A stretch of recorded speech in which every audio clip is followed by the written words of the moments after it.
식약처와 함께하는 생활백서 시간입니다. 많은 청취자분들이 여름을 준비하면서 겨드랑이나 다리에 난 털을 제거하실 텐데요. 여름에는 아무래도 반소매 또 이제 반바지 그 길이의 바지를 많이 입다 보니까 이런 털이 여간 신경 쓰이는 게 아닙니다. 그래서 오늘은요, 지난주 자외선 차단제에 이어서 여름에 많이 사용하는 제모제에 대해서 올바르게 사용하는 방법 알아보겠습니다.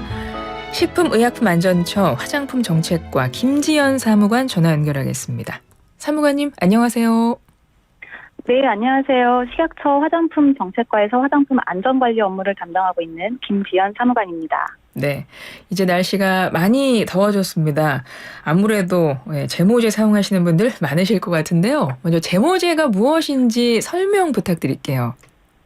네, 여름철을 맞이해서 제모제를 많이 사용할 것으로 생각이 들어요. 저도 얼마 전에 화장품 판매점을 갔는데 지난달보다는 제모제가 많이 전시되어 있더라고요. 먼저 제모제에 대해 설명드리겠습니다. 제모제는 말 그대로 털을 제거하는 제품입니다.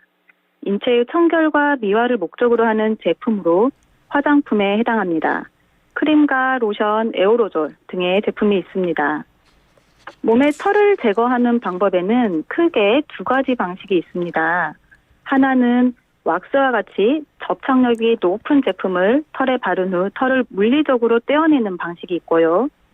치오글라이콜릭 애시드와 같은 화학 성분을 이용하여 털의 주요 구성 성분인 단백질의 결합을 끊어 털의 탄력을 없애거나 끊어지기 쉽게 만들어서 제거하는 방식도 있습니다.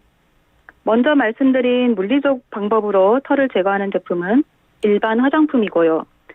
화학 성분으로 털의 결합을 끊어내는 제품은 기능성 화장품으로 분류하고 있습니다.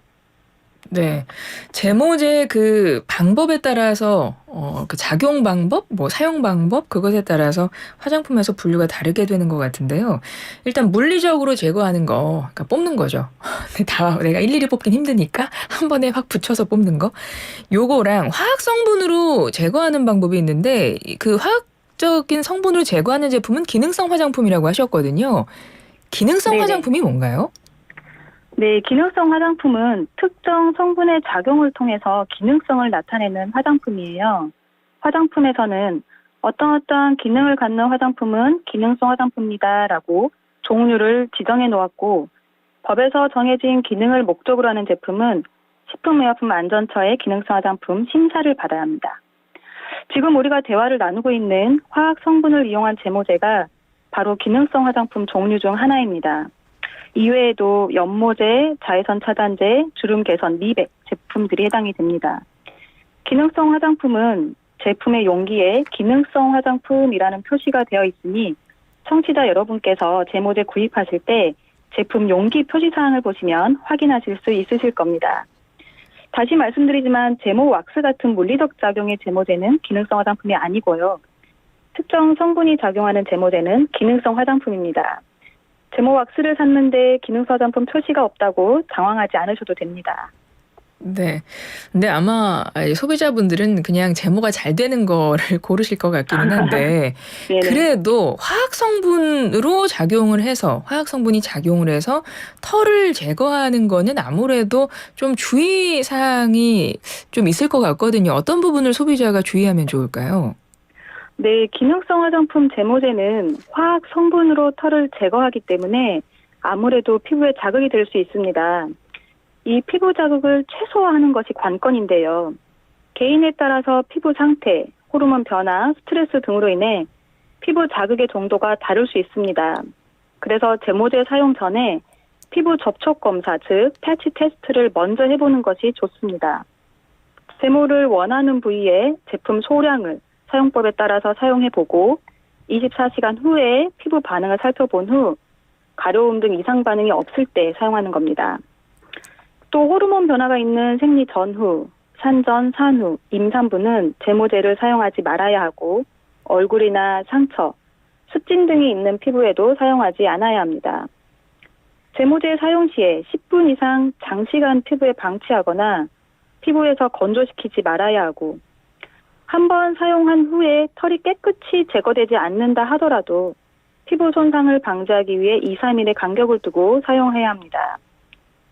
제모제 사용 전후에 비누를 사용하거나 제모제 사용 직후 땀 발생 억제제, 향수를 뿌리는 경우에도 피부 자극이 더 올라갈 수 있으므로 사용에 주의해야 하고요.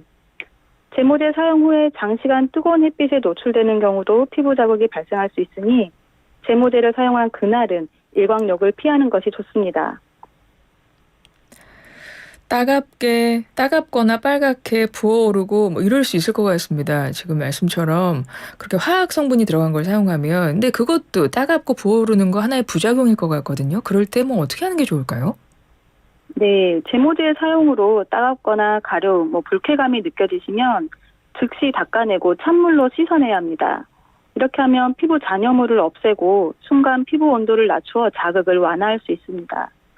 만약에 불쾌감 등이 지속된다면 의사의 진료를 받는 것이 좋습니다. 그렇습니다. 여름철이다 보니까 제모제 관심 갖는 분들 많으실 것 같고 사용하시는 분들도 많은데요. 오늘 주의해야 할 사항 자세히 짚어드렸으니까 참고를 하시길 바라고요. 사무관님, 끝으로 좀 정리 말씀 한 말씀 부탁드릴게요. 네, 제모제뿐만 아니라 화장품을 사용할 때는 제품 용기에 적혀져 있는 사용법과 주의할 사항을 꼼꼼히 읽어보시는 것이 좋습니다. 그리고 제모제의 경우 앞서서 제가 여러 말씀을 드렸지만 제가 가장 강조드리고 싶은 것은 제모제는 피부에 난 털을 제거하는 제품이므로 외용으로만 사용하셔야 한다는 겁니다. 먹거나 흡입해서는 안 됩니다.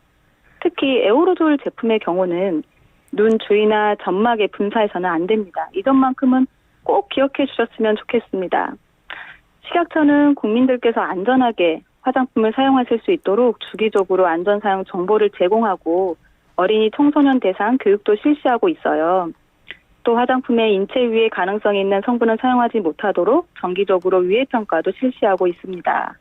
앞으로도 여러분들이 안심하고 사용할 수 있도록 최선을 다하겠습니다. 마지막으로 청취자 여러분, 건강하고 안전하게 여름철 나시길 바랍니다. 감사합니다. 네, 사무관님도 건강하게 여름철 잘 보내세요. 고맙습니다. 네, 감사합니다. 지금까지 식품의약품안전처 김지연 사무관이었습니다.